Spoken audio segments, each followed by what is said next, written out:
दोस्तों, हमारी लड़ाई आतंकवाद और आतंकवादियों के खिलाफ थी। इसलिए 7 मई को हमने केवल आतंकवादी ठिकानों पर ही हमला किया था।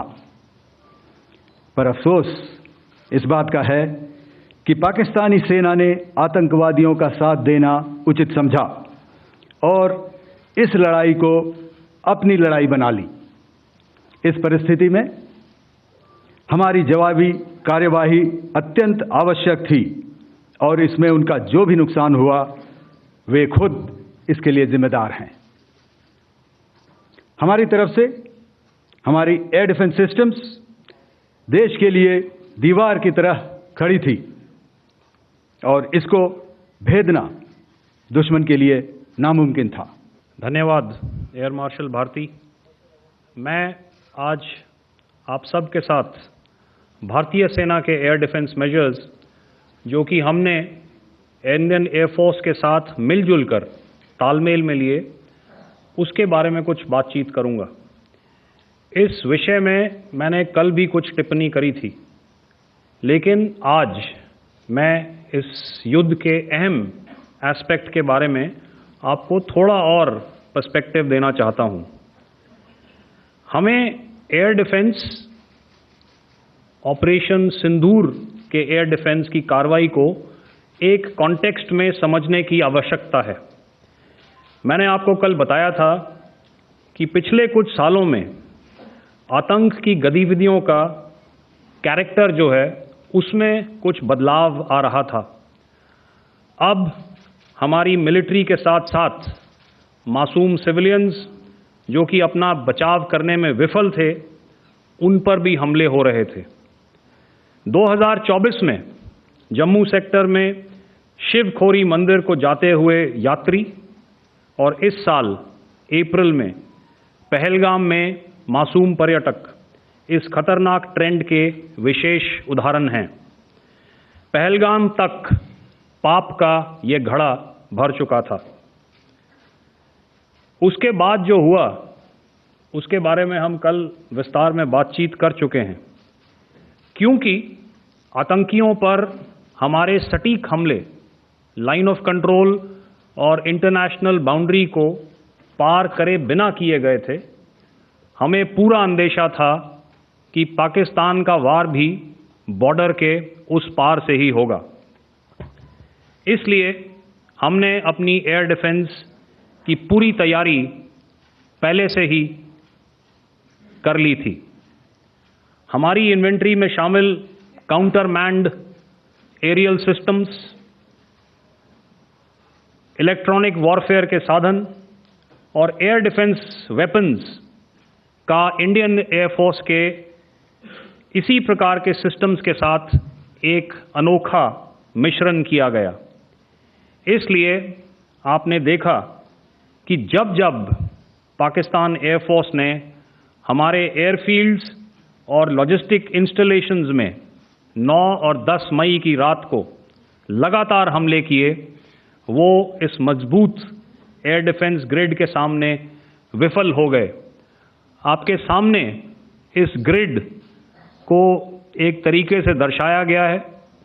आप देख रहे हैं कि इंटरनेशनल बाउंड्री से कितनी layers, radars, counter unmanned aerial systems, उसके पीछे शोल्डर फायर्ड वेपन्स, हमारे विंटेज एयर डिफेंस वेपन्स जो कि काफ़ी सालों से हमारी सेना में हैं। एयर मार्शल भारती ने भी उसके बारे में बात करी। और लास्ट में हमारे modern air defence weapon systems.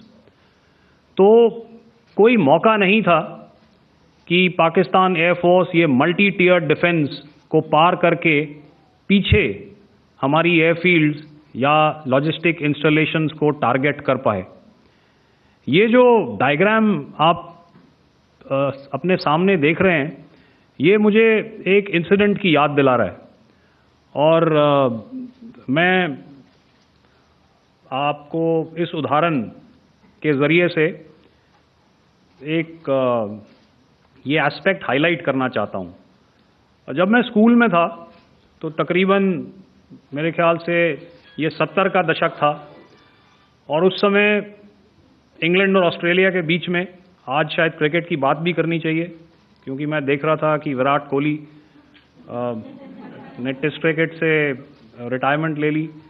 कई भारतीयों की तरह वो मेरे भी फेवरेट क्रिकेटर हैं। तो 70 के दशक में ऑस्ट्रेलिया और इंग्लैंड की फेमस एशेज सीरीज चल रही थी और उस समय ऑस्ट्रेलिया के दो बहुत तेज गेंदबाज, जो कि क्रिकेट हिस्ट्री में बड़ा उनका नाम है, जेफ थॉमसन और डेनिस लिली, उन्होंने अंग्रेजी बैट्समैन और उनकी बैटिंग लाइनअप को तहस नहस कर दिया था।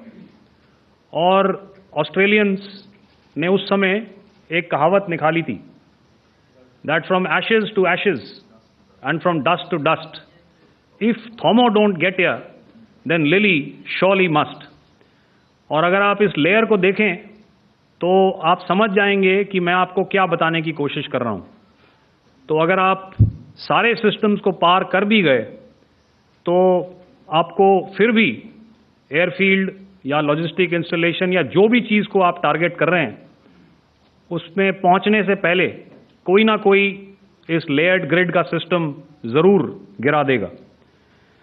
जो दुर्दशा कल आपने पाकिस्तान एयरफील्ड्स की देखी और शायद आज भी एयर मार्शल भारती की प्रेजेंटेशन में, हमारी एयरफील्ड्स हर प्रकार से ऑपरेशनल हैं।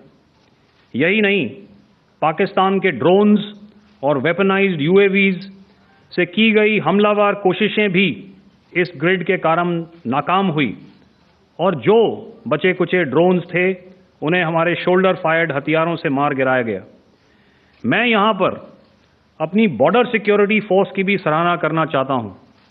उनके डायरेक्टर जनरल साहब से लेकर बॉर्डर पर तैनात बीओपी पर पहरा देने वाले आखिरी जवान भी हमारे इस अभियान में बढ़ चढ़कर शामिल हुए और बहुत बहादुरी से उन्होंने हमारा साथ दिया। उनके काउंटर अनार्म्ड सिस्टम्स भी हमारे इस मल्टी टियर्ड एयर डिफेंस ग्रिड का हिस्सा थे, जिसके कारण पाकिस्तान की नापाक हरकतों का विनाश किया गया। आपने सुना ही होगा, जब हौसले बुलंद हों तो मंजिलें भी कदम चूमती हैं। और अंत में यह मैं स्पष्ट शब्दों में कह देना चाहता हूं कि हमारी सभी मिलिट्री बेसिस और सारे इक्विपमेंट और सिस्टम्स ऑपरेशनल हैं और ज़रूरत पड़ने पर अपने अगले मिशन के लिए तैयार हैं और तत्पर भी हैं।